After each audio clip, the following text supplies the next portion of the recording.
Continuamos hoy, amigo oyente, nuestro estudio en Génesis, el primer libro del Antiguo Testamento. En el programa de hoy damos comienzo al capítulo 29 de este libro maravilloso.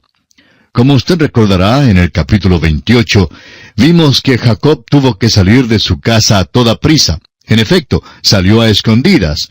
Tuvo que huir porque su hermano Esaú lo iba a matar. Su madre lo envió a casa del tío Labán para que buscara una esposa. Allí fue donde Isaac consiguió a Rebeca y por tanto envían a Jacob para allá. Jacob anda ahora por su propia cuenta.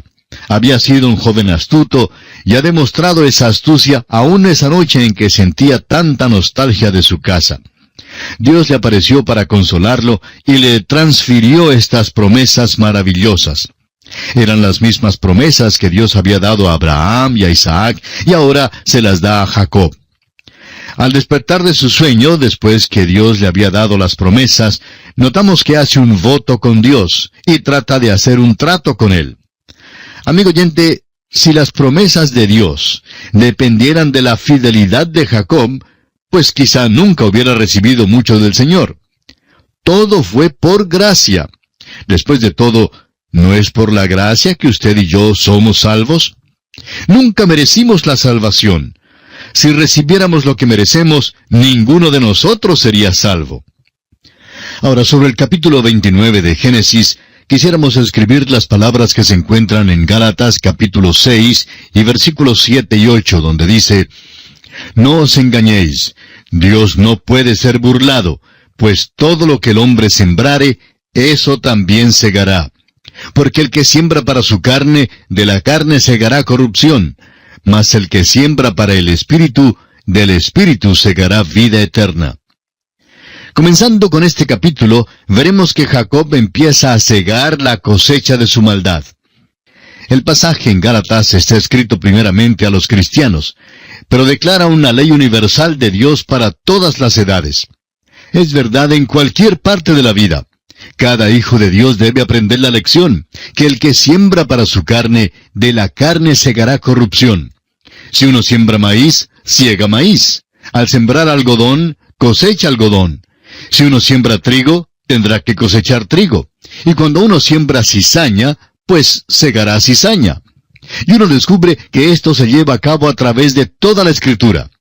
Por ejemplo, Faraón mató a los niños varones de los hebreos. ¿Y qué sucedió?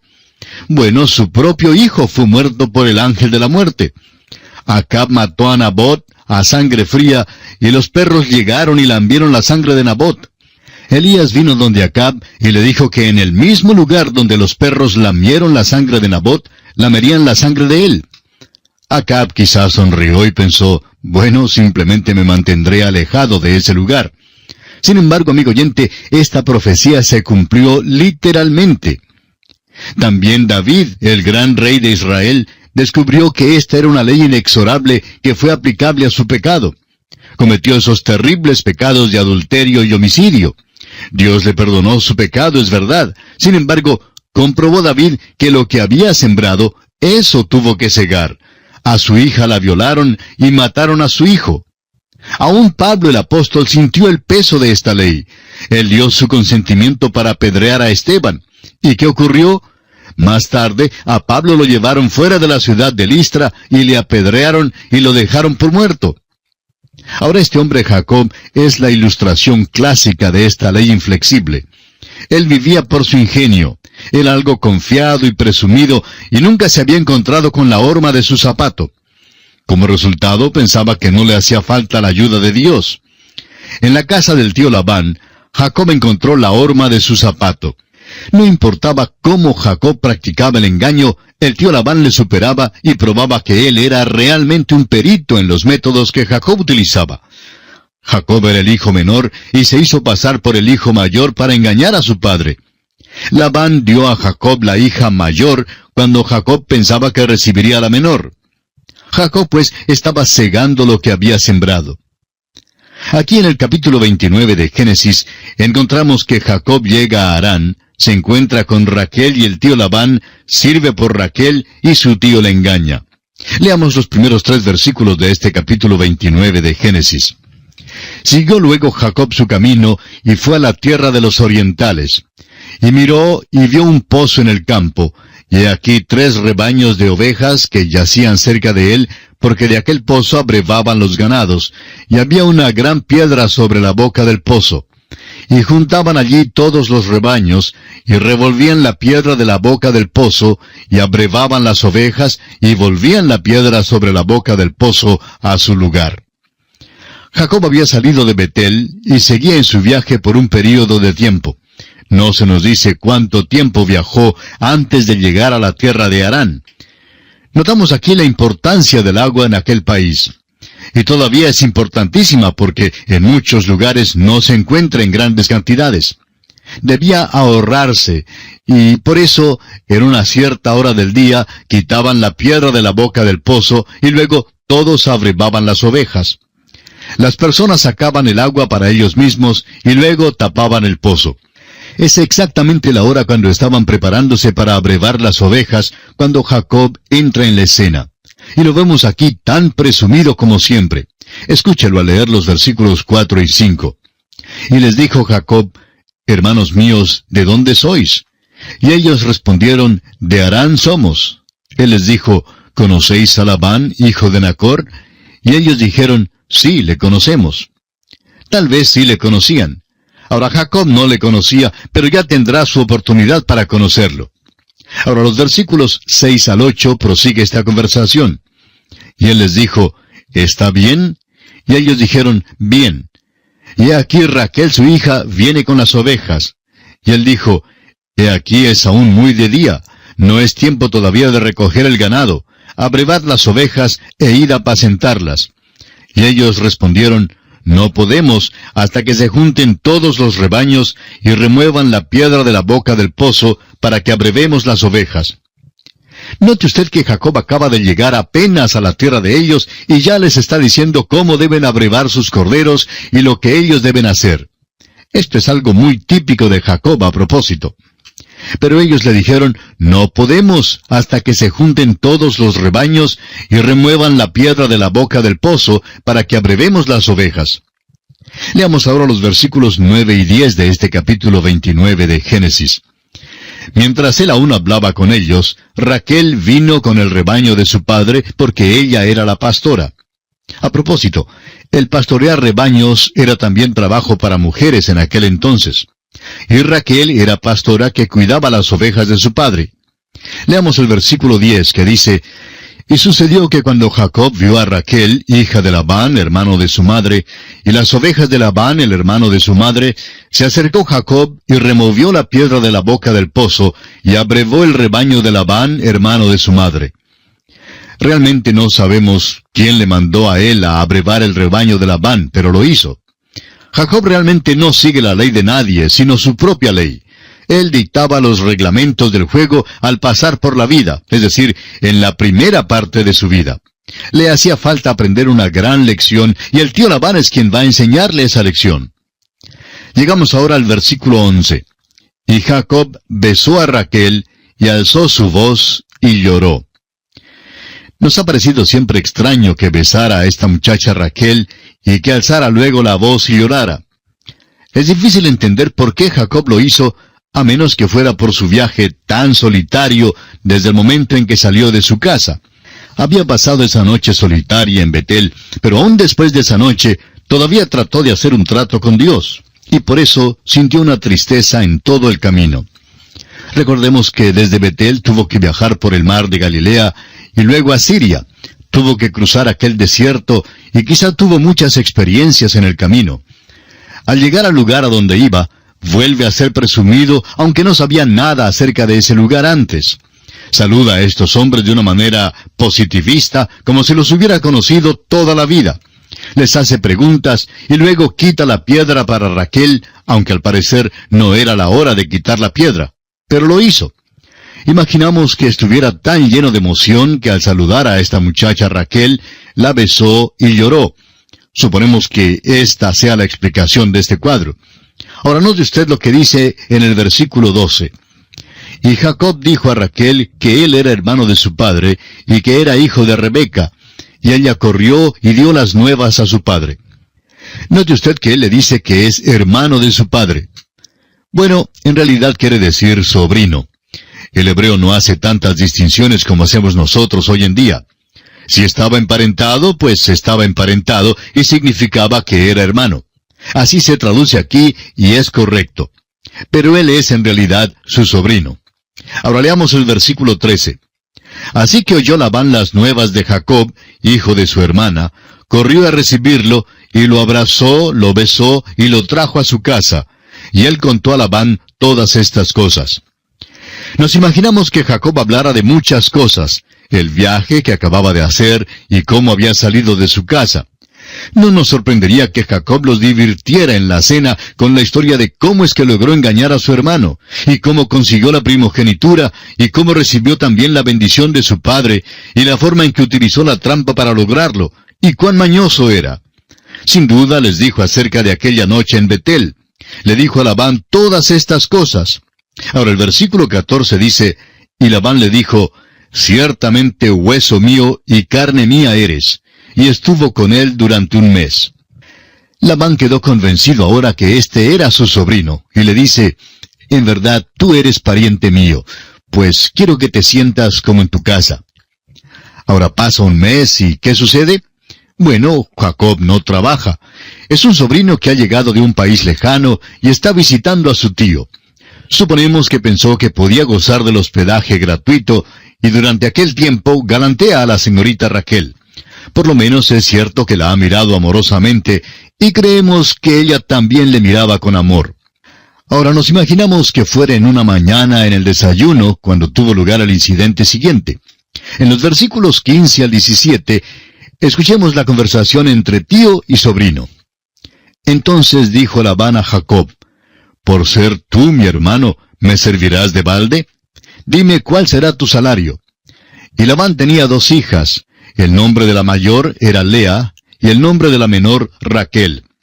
Y los ojos de Lea eran delicados, pero Raquel era de lindo semblante y de hermoso parecer. El tío Labán es muy astuto. ¿Quién ha dicho algo de trabajar? Jacob no lo ha mencionado. Pero el tío Labán es muy mañoso y dice que no quiere que Jacob le trabaje sin recibir salario. Y dice que está dispuesto a pagar a Jacob un salario conveniente. Francamente, usted no vive con Labán un mes sin hacer algún tipo de arreglo para pagar el hospedaje. El tío Labán es mañoso también y ahora tratará con su sobrino. Se nos presenta aquí otra hija, la cual es Lea.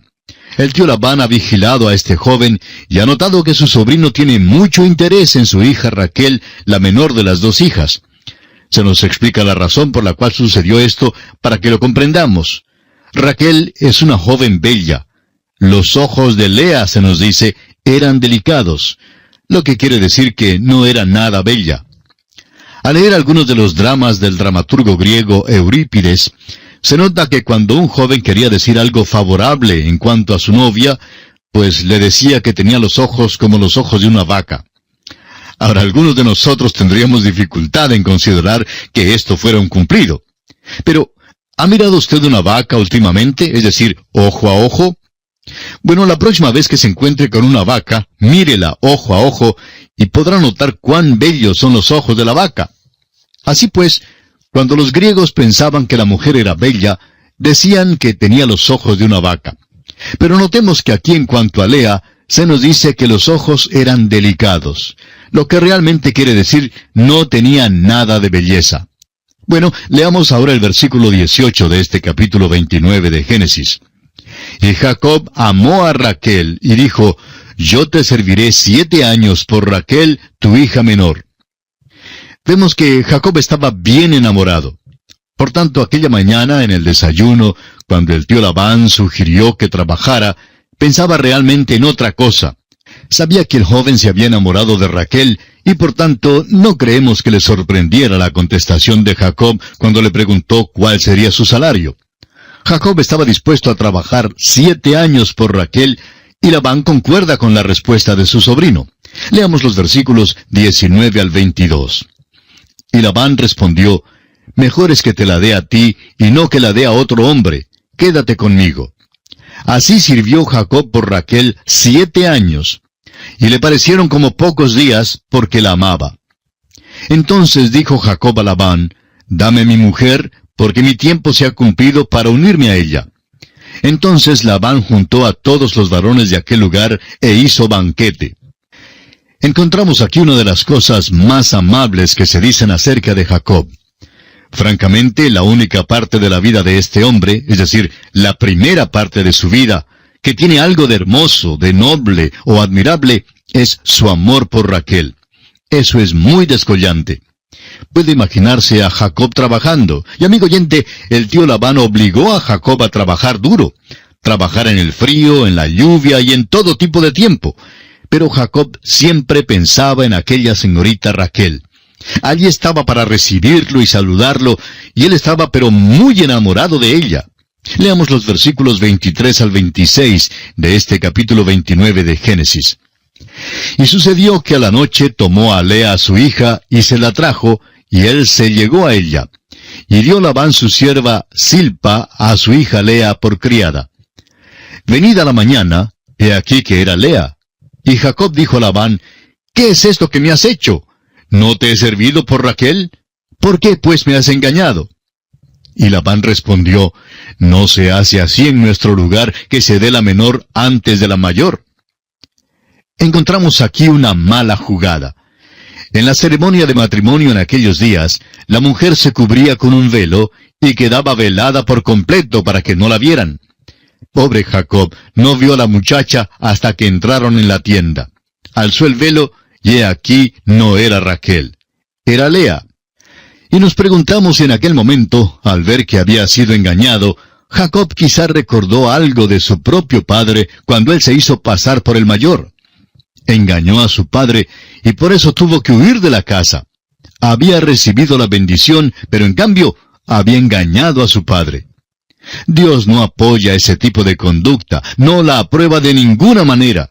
Dios había prometido la bendición a Jacob, pero debió haber esperado para recibirla por la senda que Dios había establecido.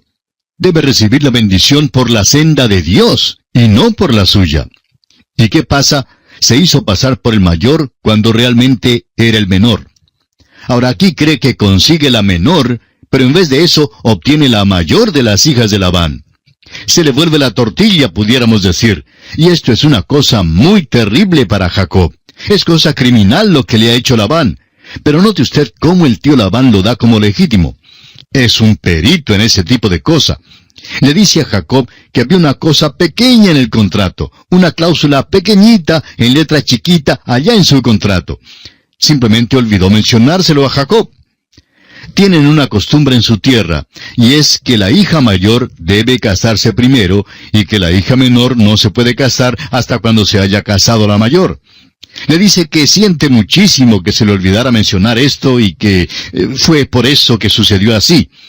Pero el tío Labán está dispuesto a ser muy generoso en sus tratos y por tanto le hace a Jacob otra oferta. Leamos el versículo 27 de este capítulo 29 de Génesis. Cumple la semana de esta y se te dará también la otra por el servicio que hagas conmigo otros 7 años. Esta semana son otros 7 años.